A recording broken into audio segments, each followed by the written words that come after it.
Good morning, everyone. I am Dr. Gaurav Bamba, consultant ENT head and neck surgeon at Amrit Dhara My Hospital.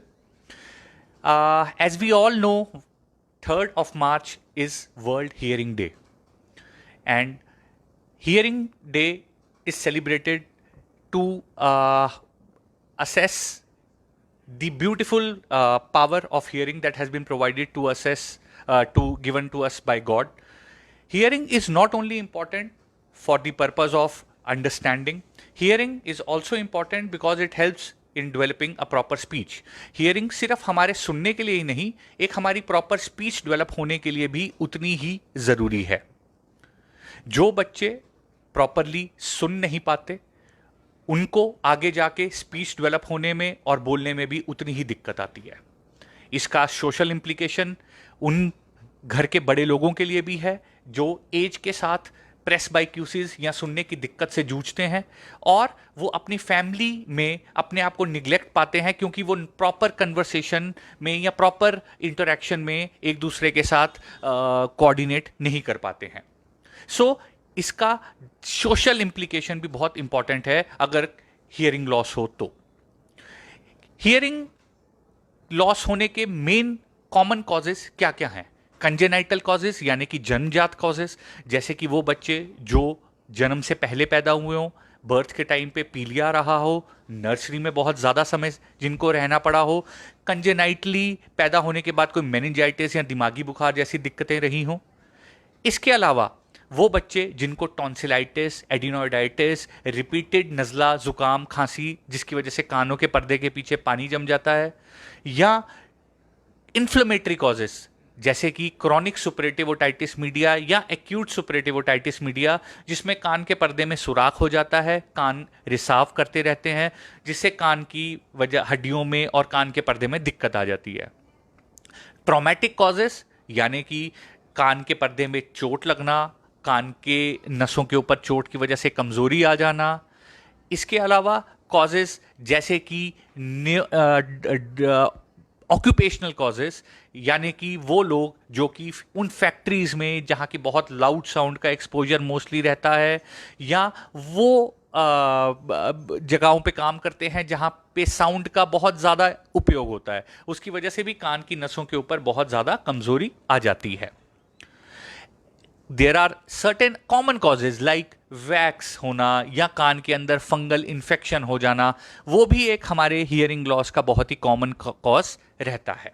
सो कितनी तरह के hearing loss होते हैं? Basically 2 तरह के hearing loss होते हैं, कंडक्टिव हियरिंग लॉस और सेंसरी न्यूरल हियरिंग लॉस.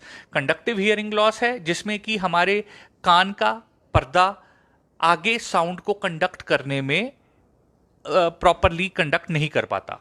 वो क्यों होता है? या तो हमें कान के पर्दे में कोई दिक्कत हो, या कान के पर्दे के पीछे जो हमारी कान के ऑसिकल्स होते हैं, बोन्स होती हैं, उनमें कोई दिक्कत हो.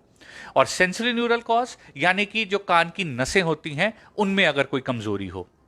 पेशेंट को क्या क्या सिम्टम्स हो सकते हैं? जरूरी नहीं है कि कान की कमजोरी होने, कान की नसों की कमजोरी होने पे सिर्फ हियरिंग लॉस ही एक सिम्टम होगा. इसके अलावा पेशेंट को कान के अंदर सीटी जैसी आवाज आना, जिसको कि हम टिनाइटस कहते हैं, चक्कर आना, कान के अंदर दर्द रहना, कान में से कॉन्टिन्यूसली रेशा बहते रहना, एटसेट्रा, ये सारी दिक्कतें भी एसोसिएटेड पेशेंट को महसूस हो सकती हैं. सर के एक भाग में दर्द वगैरह रहना. इसके अलावा ऐसे पेशेंट्स जिनको क्रॉनिक साइनोसाइटिस या क्रॉनिक एलर्जी की प्रॉब्लम रहती है, उनमें भी कान के सिम्टम जैसे कि हियरिंग लॉस या टिनाइटस महसूस हो सकते हैं. इन सारी दिक्कतों को डायग्नोस करने के लिए हमारे पास डिफरेंट तरह के टेस्ट अवेलेबल रहते हैं. उनमें से कुछ टेस्ट होते हैं जैसे कि X-rays of the ear, X-ray of the nose PNS, CT scan of the ear, CT scan of the nose PNS. ये सारे टेस्ट हमें ये पता लगाने में हेल्प करते हैं कि बेसिकली हमारे कान के अंदर जो सुनाई की प्रॉब्लम है वो कारण क्या है. कुछ स्पेसिफिक टेस्ट होते हैं जैसे कि audiometry, impedance audiometry, auto acoustic emission या ओएई, बेरा, एटसेट्रा. ये स्पेसिफिक टेस्ट होते हैं हमारे कान की नसों को लेकर, जो हमें बताते हैं कि किस तरह का लॉस है, कितनी इंटेंसिटी का लॉस है और उसके लिए क्या मैनेजमेंट रिक्वायर्ड है. So coming to the management, management दोनों तरह से की जा सकती है, medical management and surgical management. Common problems like wax, fungus, इन सब को हम ड्रॉप्स डाल के कान की सफाई कर सकते हैं, पेशेंट को सुनना बिल्कुल ठीक हो जाएगा। देयर आर सर्टेन थिंग्स जैसे साइनस की वजह से कान के पर्दे के पीछे फ्लूइड जम जाना, उसको हम medical management like anti allergic, steam, nasal drops, nasal sprays, इससे पेशेंट के नज़ले, जुकाम को, एडिनॉइड्स को, साइनस की प्रॉब्लम को ठीक करके पेशेंट को एक गुड हियरिंग दे सकते हैं। Certain conditions like acute superlative otitis media, जिसमें कान के पर्दे के पीछे पस जम जाती है, उसमें अच्छा एंटीबायोटिक कवर देके हम उस पस को सुखा सकते हैं, पेशेंट को हियरिंग लॉस में इंप्रूवमेंट दे सकते हैं। So almost 90% of the conditions हम मेडिकली मैनेज कर सकते हैं। ओनली कंडीशन इज कि पेशेंट जल्द से जल्द अपनी छोटी सी प्रॉब्लम को इग्नोर ना करे और जल्दी से जल्दी उसको डायग्नोज कराए। सर्टेन कंडीशंस लाइक कान के पर्दे में सुराख हो जाना, कान की हड्डी का गल जाना, कान के अंदर की हड्डी का फिक्स हो जाना, जुड़ जाना, या कान की नसों की कमजोरी जो उम्र के साथ आ जाए या किसी चोट की वजह से हो जाए, उन कंडीशंस में हमारे पास दोनों ट्रीटमेंट अवेलेबल रहते हैं। सर्जिकल मैनेजमेंट, जिसमें हम कान के फटे हुए पर्दे, कान के अंदर की गली हुई हड्डी, उनको बदल के पेशेंट को अच्छी हियरिंग दे सकते हैं, और कान की नसों का कमजोर होने में हम पेशेंट को हियरिंग एड के द्वारा एक good and near normal hearing experience दे सकते हैं।